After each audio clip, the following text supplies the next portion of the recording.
Welcome back everyone. We've made our way through Nikka Black Clear, Nikka Frontier, we've took a quick break with some Japanese beer from Suntory. Most recently we explored the yoichi, peaty and salty, single malt whiskey. Today we're going to round out the Nikka lineup, and this is going to be the last Nikka I'm going to do for a while. This one is going to be their most iconic release, the Nikka Whiskey from the Barrel.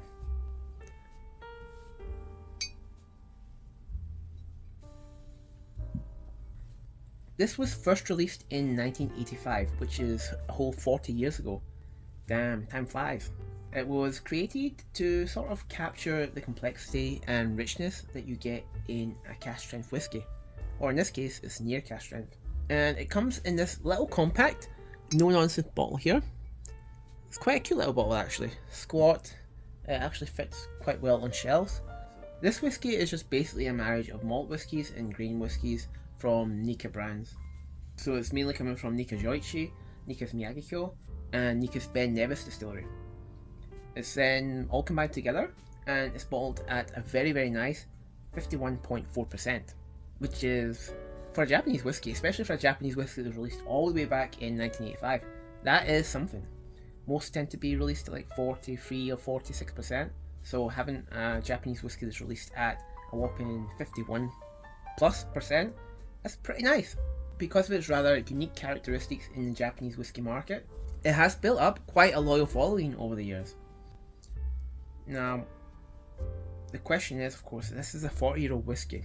Does it still hold up to today? Well, we're going to pour a gram of this and find out. So, let's get to it. Again, one quick look at the bottle. Okay. It's got quite a short neck, as you can see, so it's not the easiest to pour. Yeah, you can spill this one quite easily, unfortunately. I did have a little drop run down the side of my glass there. Can be helped. So let's have a look at its appearance. Just check this out. So as we can see here, it's got a nice golden colour to it. Not too much different from its siblings. As we can see in the glass, it does stick to the glass quite a lot though. The legs are quite thick on this. It reminds me a lot of its sibling, the Nikka Frontier. Similar thickness to it. I mean, it's only a few ABV points of difference, so this should be expected. It's not quite as thick as the yoichi, peaty and salty. That was like 55%, so this is still a little bit lower than that. But your legs are thick. They cling to the wall quite nicely. Yeah, that's really nice. Really thick legs here. Yeah, but on the bottle it doesn't say if it's got colouring added, and it doesn't say if it's chill filtered or not. And from what I could find online, it seemed to confirm my suspicions here that it's both chill filtered and coloured. Oh well. So let's nose it now. Whoa. So initially, this is quite sherry forward. I'm getting fresh plums, I'm getting fresh apricots. There's some more like oxidized notes coming through as well though. Like raisins, some dried cherries, and bruised red apples. I think I caught a little whisper of smoke there.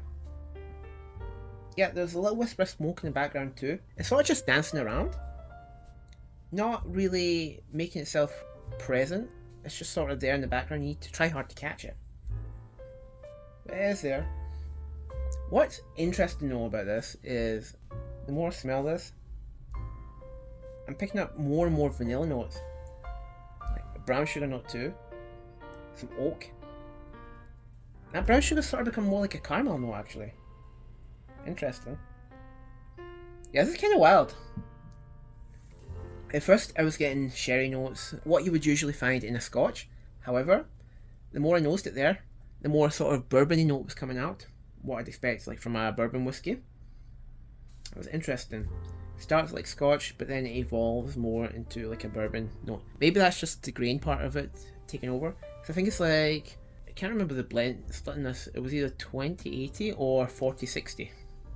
I think it's 40-60 though. So that means about 48% of this is malt whiskey and 60% is green whiskey. It feels like the longer I nosed it, the more the grain component was taking over the profile. The more you were getting the wood coming out, the more you were getting the vanilla come out, the brown sugar come out. Interesting. Anyway, let's taste this now. Wow. Wow, wow, wow. This is oily and it's thick. It really coats the palate. There's lots of sherry influence there. And that's coming right up front. I'm getting raisins, dried apricots, prunes. And then there's this really nice spicy edge coming. It's like, almost like nutmeg and candied ginger.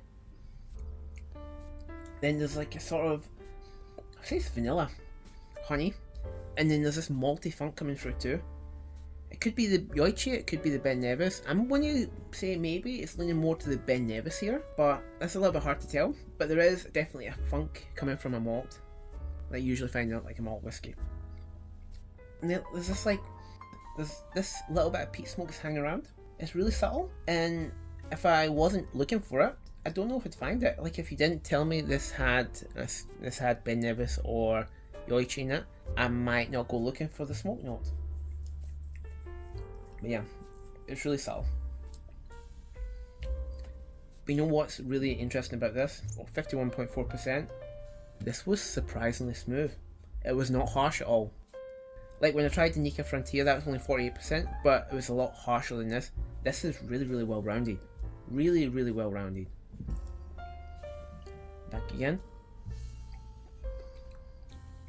Just so we can talk about the finish. Yeah. It is quite oily. It just clings to your mouth. Heavy. Very heavy whiskey in a way. As we get to the finish, we're getting something like sweet vanilla and honey. Just lingers there really.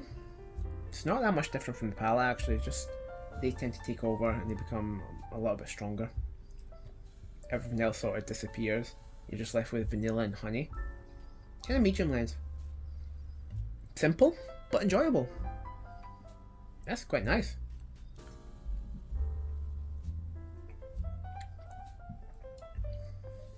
Overall, the Nikka whiskey from the barrel, it's an incredibly well balanced blend. It starts off feeling like a rich sherried scotch, and then it slowly brings in the bourbon vibes, and then there's just this little touch of smoke there too. It just reminds you that this has some peaty malt in it. It's smooth, it's dangerously drinkable. At 51.4%, that's impressive. That is impressive indeed. Overall, it's very easy to see why this whiskey has a cult following. It's just simply good stuff. There's no other way to cut it. It is good stuff. It is good whiskey. And that's the kind of thing that always makes me glad when I try different spirits. When I find something that's good, something that's tasty, and something that's actually worth the money. I'd say this fits it. This is nice. Of course, it would be even more worth the money if I bought this in Japan, where it's much cheaper than it is here in Korea, but I still say it's worth the money. It is really nice.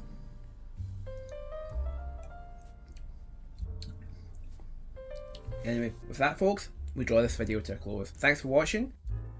As always, slancha ba.